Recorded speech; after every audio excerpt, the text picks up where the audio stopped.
और युवा सम्मेलन का बीड़ा उठाया, तहे दिल से उनका धन्यवाद, शुक्रिया। आज के मुख्य अतिथि युवा एमएलए आदमपुर से भव्य जी बिश्नोई, अखिल भारतीय बिश्नोई महासभा के अध्यक्ष देवेंद्र जी बूढ़िया, भाई सोम प्रकाश जी, रूपाराम जी, मेरे समधी और यहीं के जन्मे जाए डॉक्टर प्रवीण बिश्नोई जो डायरेक्टर क्लिनिक्स हैं, बेटी परी बिश्नोई जो आईएएस आइकॉन, डेनिश, प्रवीण जी के नाम के दूसरे हमारे प्रवीण भाटिया जी जो एक अलग जगह रहे हैं एजुकेशन में, गुरुजी के नाम से फेमस, भाई श्याम सुंदर जी, भांजी मेरी अनु बिश्नोई डिप्टी एसपी रायसी नगर, युवा कवि अशोक जी, इस प्रांगण में उपस्थित इलाके के मेरे साथी गण, मातृशक्ति व नन्ही मुन्नी बच्चियाँ जो कि एक आने वाले समय में मैं मानता हूँ कि समाज की और देश की बागडोर आपके हाथ में होगी। और आज का अगर युवा सम्मेलन आपके लिए रखा गया है और यहाँ आपको मोटिवेशन मिलता है तो इससे बड़ी बात नहीं हो सकती। जैसा कि प्रेम सुख जी ने कहा, भव्य जी आप युवा हो, आपको इलाके की बागडोर मिली है, समाज की बागडोर आपको विरासत में मिली है और एक टीम का निर्माण आप कर, मेरा ये मानना है कि यदि समाज को इस नशे की जो बुराई हमारे को जो लील रही है इस इलाके में, क्योंकि मैं गंगानगर इस इलाके में मेरा संयोग बहुत पहले से रहा है। सीमा सुरक्षा बल में असिस्टेंट कमांडेंट के तौर पर खाजूवाला का नाम था, लेकिन बंदली से लेकर सगी तक का गरसना और आंवला का एरिया 2 साल तक मैंने यहाँ सेवा दी, देश सेवा की। बतौर डिप्टी एसपी मैं सूरतगढ़ 1 साल सीओ रहा और एडिशनल एसपी के तौर पर 3 साल लगातार रायसी नगर में यहाँ पर मैंने सेवा दी। तो ये इस बेल्ट में जो है मैंने महसूस किया कि नशे की जो प्रवृत्ति है वो युवाओं में बढ़ती जा रही है। दूसरे समाज में देखते थे, लेकिन अब बिश्नोई समाज में भी ये जो है प्रवृत्ति बहुत ज़्यादा जगह जगह हरियाणा में गाँव में एक ये गोलियाँ चल गई हैं और युवा कई जगह इसकी गिरफ्त में आए हैं, नशा भी करने लगे हैं और व्यापार भी करने लगे हैं, जो कि एनडीपीएस में बहुत बड़ा जघन्य अपराध है जिसमें 10-15 साल की सज़ा है और 20-20 लाख रुपए का जुर्माना भी होता है। ज़िंदगी तबाह हो जाती है। लेकिन पता नहीं क्या ऐसा ये कल्ट चला है, गलत लोगों को हमने जो है हमारा आइडल मान लिया है और उनको जो है हम फॉलो करने की जो है उस पर फिराक में आ गए हैं।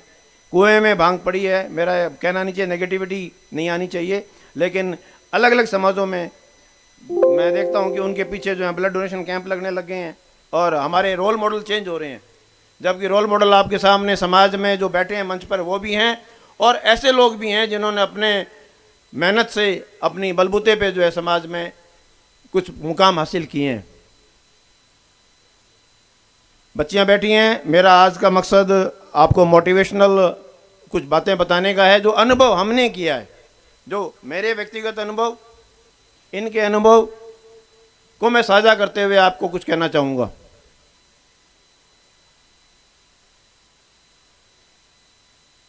पिताजी ने कोटेशन मुझे बताई, उसका कोटेशन का मतलब मैं बता देता हूं। The Heights reached and kept bye great man were not attend in shuttle flights. आप इंग्लिश मीडियम की स्टूडेंट इसलिए आप समझ सकती हैं। The Heights reached and kept, एक तो पहुंचना और उसको रखना बरकरार, केप्ट बाय ग्रेट मैन, जितने भी महापुरुष हुए हैं, बड़े लोग हुए हैं, उन्होंने जो आज तक ऊंचाइयां पाई हैं और उसको बरकरार रखा है, वो ऐसे नहीं किया। While their companions were sleeping they were toiling up in the midnight. उनके जो साथी हैं जब सो रहे होते थे वो रात भर पूरी उसमें मेहनत करते थे और उस मेहनत के चलते उन्होंने वो ऊंचाइयां छुई हैं। इसीलिए कहते हैं कि महापुरुषों की जीवनियाँ पढ़नी चाहिए। उस महापुरुष की जीवनी पढ़ने से हमें बहुत ही उनके बारे में पता लगता है कि वो किस बैकग्राउंड से आए थे और उस बैकग्राउंड से निकलकर उन्होंने उस ऊंचाई को छुआ है। वो हमारे लिए एक मोटिवेशन का काम करती है। सबसे बड़ी जो बात है वो मैं आपको बताना चाहूँगा, पॉजिटिव एटीट्यूड। पॉजिटिव एटीट्यूड कैसे आएगा? Convert your I can't into I can. Convert your I can't into I can and later on you will say I did. अपने कि मैं ये नहीं कर सकता को समझाइए और उसको मजबूत करिए कि नहीं, मैं ये कर सकता हूं या कर सकती हूं, और बाद में आप परी की तरह कहोगे कि मैंने कर लिया। ये आपका एक मोटिवेशन होना चाहिए, ये एक पॉजिटिविटी आपके अंदर होनी चाहिए। आपकी जिंदगी में सफलताएं भी आएंगी और निराशाएं भी बहुत आएंगी, असफलताएं बहुत आएंगी। आपके सामने आज मैं खड़ा हूं, आपको सफलता दिख रही है, लेकिन मेरे बैकग्राउंड में जो असफलताएं हैं वो आपको नहीं पता है। मैंने 4 बार आर्मी के लिए सीडीएस दिया था, चारों बार मेरा सिलेक्शन नहीं हुआ, इंटरव्यू तक जाके आया हूं। लास्ट में मेरे पिताजी ने मुझे एक ही चीज कही कि बेटा तेरी जिंदगी में कहीं और अच्छा लिखा हुआ है, लेकिन ये हिंदुस्तान की आर्मी का लॉस है कि तेरे जैसे आदमी को उन्होंने एज अफसर सेलेक्ट नहीं किया। मेरी बहनें दोनों 77 और 79 में एमबीबीएस डॉक्टर बन गई थी। हमने भी मेडिकल ली, 2 बार मेडिकल का भी दिया, डॉक्टर नहीं बना, फेल। लेकिन जो एक बच्ची कह रही थी ना सिफारिश और ये और वो, ऐसा कुछ नहीं है। अगर आप मेहनत करते हो, वो जगह आपके लिए लिखी हुई है, बनी हुई है। आप किसी की जगह नहीं ले रहे हो, आप अपनी जगह ले रहे हो। आप अपनी जगह पे जाके बैठ रहे हो, वो जगह आपके लिए बनी हुई है। मैंने बीएसएफ में असिस्टेंट कमांडेंट का ऑल इंडिया लेवल का एग्जाम दिया और मेरिट में 10वां स्थान प्राप्त करके 89 में मैं assistant commandant direct entry select हुआ। हिंदुस्तान में बिश्नोई समाज में पहला अफसर हूं डायरेक्ट एंट्री में जाने वाला। लेकिन एक एग्जाम मैंने और भी दिया हरियाणा में, और आप ताजुब करोगे, हरियाणा फॉरेस्ट सर्विस में डिस्ट्रिक्ट फॉरेस्ट ऑफिसर के लिए इंटरव्यू तक पहुंचा। इंटरव्यू में कितने लेने थे? 3 सीट थी, 3 लेने थे, और इंटरव्यू बुलाए 6 जने। बुलाए तो 9 थे, एक का इंडियन फॉरेस्ट सर्विस में हो गया, वो नहीं आया, 2 को हाइट और चेस्ट में निकाल दिया। आप कहते हो ना सिफारिश। उस टाइम के चेयरमैन बिश्नोई थे और कैंडिडेट अकेला बिश्नोई में था, मेरा सिलेक्शन नहीं हुआ था। लेकिन जब मैंने राजस्थान के आरएस के एग्जाम देने शुरू किए, मैं किसी की व्यवस्था पे सवाल नहीं उठाता, लेकिन यहां पर जब मैंने एग्जाम दिए तो मुझे यहां की निष्पक्षता, मैं हरियाणा का होने के बावजूद राजस्थान में सिलेक्ट हुआ हूं एज आरपीएस और मेरिट में सिलेक्ट हुआ हूं। हम सिस्टम को दोष नहीं दे सकते, किस्मत में जो लिखा होता है वो मिलता है। यहां पर मैंने पहला एग्जाम दिया, मेरा सिलेक्शन नहीं हुआ। दूसरा एग्जाम दिया, मैंने कोचिंग ली, तैयारी की, मेरा मेरिट में नहीं था, लेकिन रीशफलिंग में सिलेक्शन हुआ। तीसरी बार, हर बार मेरे 5% इंक्रीज हुए, और तीसरी बार में मेरिट में सिलेक्शन हुआ। मेरे पिताजी मेरे गाइड थे। मेरे पिताजी हमारे समाज के हरियाणा के पहले आदमी थे जिन्होंने आर्मी में कमीशन लिया था, और उन्हीं की वजह से, क्योंकि वो एजुकेशन लाइन में रहे, बीएसएफ स्कूल के प्रिंसिपल भी रहे, तो हम चारों बहन भाई की पढ़ाई बहुत बढ़िया उस टाइम में हुई, जिसकी वजह से 2 बड़ी बहनें, दोनों एमबीबीएस डॉक्टर, 77 में हरियाणा की पहली महिला डॉक्टर होने का गौरव प्राप्त है उनको। मैं बीएसएफ में और यहाँ आरपीएस में आया, और छोटी बहन मेरी जो है डिस्ट्रिक्ट एजुकेशन ऑफिसर है। ये आप माताओं के लिए और सबके लिए एक मॉडल है कि ये अगर बच्चों में भेदभाव नहीं रखा जाए तो बच्चे बराबर हैं और बच्चे बराबर तरक्की कर सकते हैं। मेरे ससुराल में भी मेरी जो 3 सालियां हैं वो बड़ी एडिशनल एसपी आपके अपने हनुमानगढ़ में रह के गई हैं। मेरी धर्मपत्नी जो है कॉलेज में लेक्चरर है, छोटी जो है उन्होंने पीएचडी की है, डॉक्टरेट की है, लेकिन अपना व्यापार देख रही हैं। बहुत स्कोप है आपके पास, लेकिन माँ बाप के लिए है कि बच्चों को सपोर्ट करें। तपना पड़ता है, त्याग करना पड़ता है बच्चों के लिए। Parenting is a 20-year business. मेरे को बड़ी हैरानी होती कई बार। मेरे एक बार कोई मामला हुआ था, बच्चों को मैंने मोटर स्कूटर पकड़ते चलाते देख लिया था, पकड़ लिया था बच्चों को। उनके पेरेंट्स बुलाए, मैंने कहा तुमने छोटा सा बच्चा है 8वीं क्लास में, इसको स्कूटर दे दिया, मोटरसाइकिल दे दी, ये बच्चा कहाँ जा रहा है, कहाँ रहे, तुम्हें पता नहीं।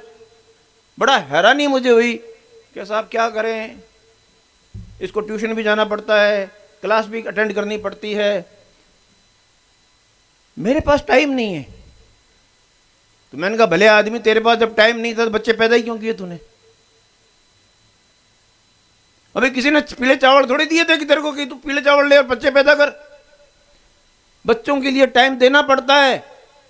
ये मैं आपको समझाना चाहता हूं। हमारे माँ बाप ने हमारे लिए टाइम दिया तो हम आपके सामने खड़े हैं। परी के माँ बाप ने टाइम दिया, परी आपके सामने बैठी, इनके सबके माँ बाप ने टाइम दिया है। और जो और भी कामयाब हुए उनके माँ बाप ने टाइम दिया है। आप अपनी जवाबदारी पहचानिए। बच्चों में टैलेंट है, उस टैलेंट को जो है आप कामयाब बनाइए। अगर किसी ने कोई गलत उदाहरण समाज में पेश कर दिया, उसको नजीर मत मानिए। अगर दो बहनें डॉक्टर बन गई और उन्होंने समाज से बाहर शादी कर ली, तो इसका मतलब नहीं है कि सारी लड़कियां बाहर जाके शादी करेंगी। मेरी बहनों ने समाज में शादी की है ना, मेरी सालियों ने समाज में शादी की है ना, पढ़ी लिखी होने के बावजूद भी। तो क्या हुआ, अगर कोई गलत नजीर आपके सामने पेश होगी तो क्या उसको उदाहरण मान के चल लोगे? इनका भविष्य खराब करोगे? नहीं, उसकी जरूरत नहीं है। अपने बच्चे में विश्वास करिए, अपने बच्चे से संवाद रखिए, डायलॉग करिए, बच्चे को दोस्त मानिए, उससे बात करिए, उससे वार्तालाप करिए। और सबसे बड़ी जो ये माताएं बैठी हैं, आज मुझे बहुत खुशी है कि इस पंडाल में आपसे ज्यादा मातृशक्ति उपस्थित है। और इनकी जो है, इनका सबसे बड़ा रोल है इन बच्चियों को, अपने बच्चों को कामयाब करने में। इसीलिए बेटा एक एम रखिए, चाहे वो डॉक्टर बनना है, इंजीनियर बनना है, प्रशासनिक सेवा में जाना है, साइंटिस्ट बनना है, कुछ भी बनना है, एक एम रखिए और उस एम के साथ मेहनत करिए। मेहनत इतनी शिद्दत से करिए कि उसकी सफलता का शोर सबको सुनाई दे। Success is a ladder not an escalator. मेहनत करनी पड़ती है, सस्टेन्ड हार्डवर्क करना पड़ता है। एंड सस्टेन्ड हार्डवर्क भी इंटेलिजेंट हार्डवर्क।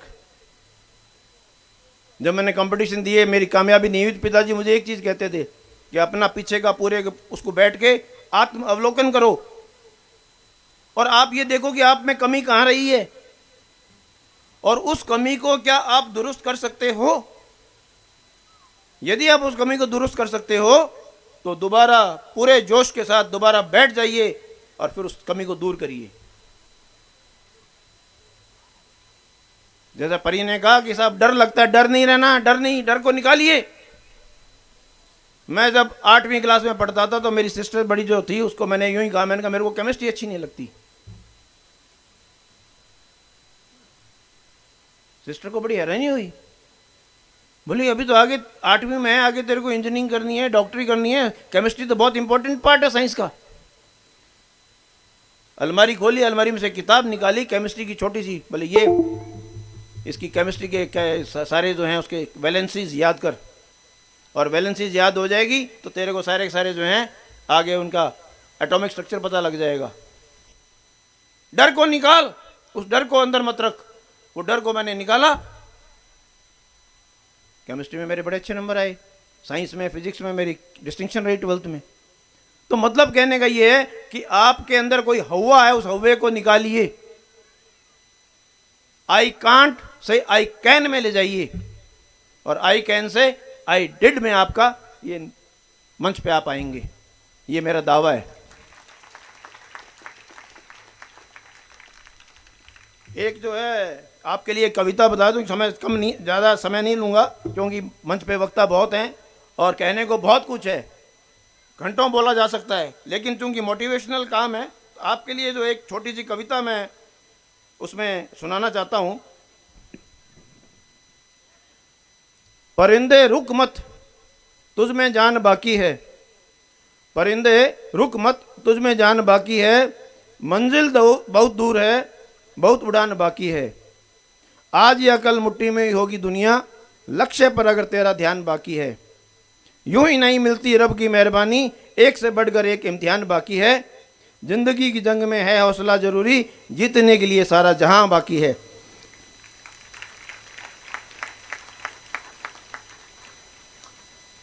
दूसरा तो गुरु जी यूं कहे कि खावे सिंह की बाजरी बजाओ बिंगी हाजरी। अभी वो भ्रष्टाचार निरोधक ब्यूरो में बैठे हैं तो थोड़ी बहुत महंगो आया इतनी भीड़ में माना मौको कद मिला था लोग मिलोड़ा। भाई आपको पता है कि मैं भ्रष्टाचार निरोधक ब्यूरो में सेवा दे रहा हूं और हमारा मकसद है कि समाज में जो ये व्याप्त है भ्रष्टाचार इसको समाप्त करना। ये हमारे इस व्यवस्था पर एक कलंक है। ये कह रही है ना, एक बच्ची ने सवाल दिया कि इतने कोर्ट में मुकदमे लंबित क्यों हैं। उसका एक कारण बेटा भ्रष्टाचार भी है। यदि भ्रष्टाचार समाप्त होता है तो इसमें हर व्यवस्था में सुधार होगा, स्ट्रीमलाइन होगी, काम ऑटोमेटिक होगा। हमें किसी के दरवाजे पर भीख नहीं मांगनी होगी, हमें किसी के दरवाजे पर नौरे नहीं निकालने होंगे। आज कोई फाइल मेरे टेबल पर आई तो फाइल टेबल से शाम को वापस क्यों नहीं निकलनी चाहिए। ऐसा मैं क्या काम कर रहा हूं कि वो फाइल को मैं जो है आज का आज नहीं निपटा सकता। और सरकार मुझे तनख्वाह दे रही है ना, बहुत अच्छी दे रही है। बाकी क्या होता है कि कई बार हम कहते हैं साहब आप मेरे पास कई बार आते हैं काम करवाने के लिए कि साहब वो काम करवा दो मारो, तो मैं भी कहेगा साहब फलानो इतना रुपया मांगे, मैं मांगे तो ले आओ, मैं तो टेप दे दिया था ना, अभी रिकॉर्ड करा दिया 2 मिनट लागा कि ना साहब बिंगा टाबर रुड़ दी। अरे बेटे का बाप भी ने तो खुद का टाबर की चिंता है ही कौन है, थे बिंगा टाबर की चिंता करो। अरे बिंगा टाबर पालने वास्ते सरकार भी तनख्वाह देने लाग रही है नहीं। जब मैंने बीएसएफ ज्वाइन की थी असिस्टेंट कमांडेंट क्लास 1 जॉब में, उन दिनों 80-90 में मेरे को 3000 रुपये मिलते थे और आज कट कुटा के मेरे को 2.25 लाख मिलते हैं। रोटी तो भाई गेहूं की खावा, रोज को रोज तो वो गए नहीं, बादाम को हलवो भी कौन करीजे, किचन को खर्चो भी टाइम 20,000 होना लो, अभी 40,000 की होना लो। बाकी खर्चों के है, गुटको खाओ नहीं, दारू पियो नहीं, बीड़ी पियो नहीं, रोटी के अलावा। तो सरकार तो घनी देने लाग रही है और उसमें मैं उम्मीद करूं कि नहीं ये काम तो मैं इतने में करूंगा। क्यों करूंगा भाई, सरकार ने इस काम के लिए थोड़ा रखा है आपको। इसलिए कह रहा हूं कि आपको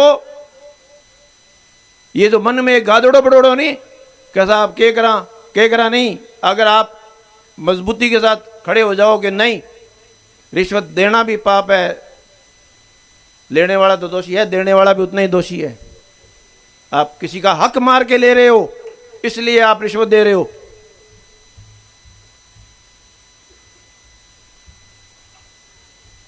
तो ये अगर आप हमारे हाथ मजबूत करते हो तो मैं ये मानता हूं कि आपके आसपास का वातावरण बहुत अच्छा हो जाएगा, बहुत ही स्मूथनेस आएगी और एक आप समाज का भला करोगे। डाबला समिति का मैं तहे दिल से धन्यवाद, शुक्रगुजार कि आपने मुझे बुलाया, सम्मानित किया, आप सबसे मिलने का मौका मिला, रूबरू होने का मौका मिला। धन्यवाद। जय हिंद। बोलिए गुरु जम्बेश्वर भगवान की। Good afternoon sir.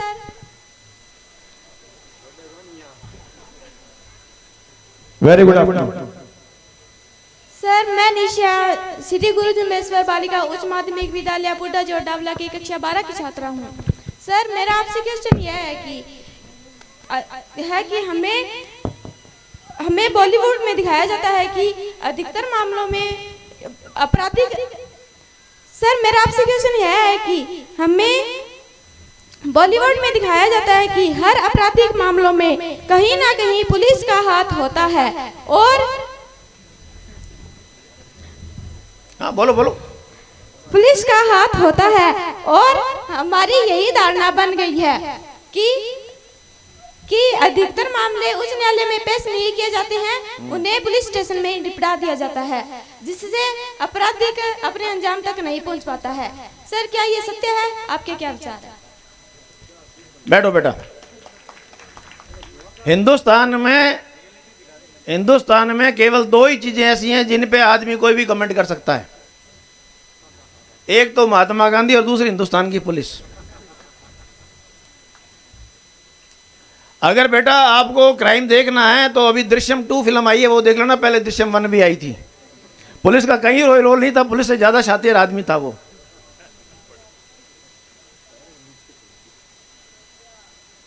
ऐसा नहीं है बेटा।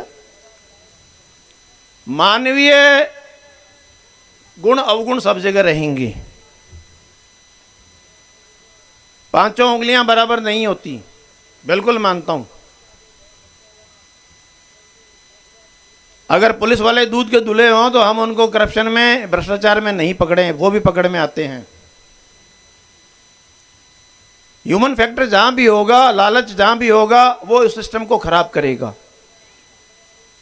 और इस पुलिस को खराब कौन करता है? हम ही करते हैं ना। आज कोई मुकदमा दर्ज हो गया तो मुकदमा दर्ज होने के बाद हिंदुस्तान में दो ही बातें सुनाई देती हैं। जिसने मुकदमा दर्ज करवाया है वो तो कहता है कि साहब मुझे तो न्याय चाहिए। न्याय क्या चाहिए? कि सबको फांसी टांग दो। उसको एक ही डेफिनेशन है कि मुझे न्याय चाहिए, न्याय में सबको फांसी टांग दो। उससे नीचे तो मुझे मंजूर ही नहीं है, क्योंकि मुकदमा मैंने करवाया है। वो राजीनामे की बात ही नहीं करता। और जिस पे मुकदमा दर्ज होता है वो कह साहब मेरे को बचाओ, जैसे तैसे मेरे मामले को सुलटाओ, वो राजीनामे की बात करता है। और वही आदमी अगर मुकदमा दर्ज करा दे तो वो भी यही कहेगा कि फांसी टांग दो। न्याय पुलिस का काम केवल और केवल अनुसंधान करना है। लॉ एंड ऑर्डर एक अलग फैक्टर है, वो अलग व्यवस्था, उसमें बात नहीं करूंगा। आपका सवाल केवल और केवल इन्वेस्टिगेशन से है। आपने मुकदमा दर्ज करवाया, आपके मुकदमे पे मैं अनुसंधान कर रहा हूं।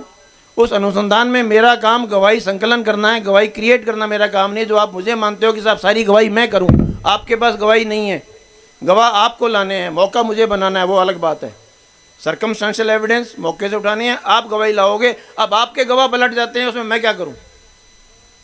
वो गवाह क्यों पलटता है? ह्यूमन फैक्टर उसके अंदर है, रिश्तेदारी उसके अंदर है, पैसा उसके अंदर है, हर चीज है। और दोष किस पे? जुडिशरी पे और पुलिस पे। ऐसा नहीं है बेटा, ये जो सिस्टम चल रहा है ये अच्छे लोगों की बदौलत चल रहा है। हाँ, 5-7% लोग नियमों से अलग हो सकते हैं, वो हर समाज में, हर डिपार्टमेंट में, हर तबके में, हर जगह होंगे, लेकिन उससे पूरे डिपार्टमेंट को खराब नहीं बताया जा सकता। Thank you.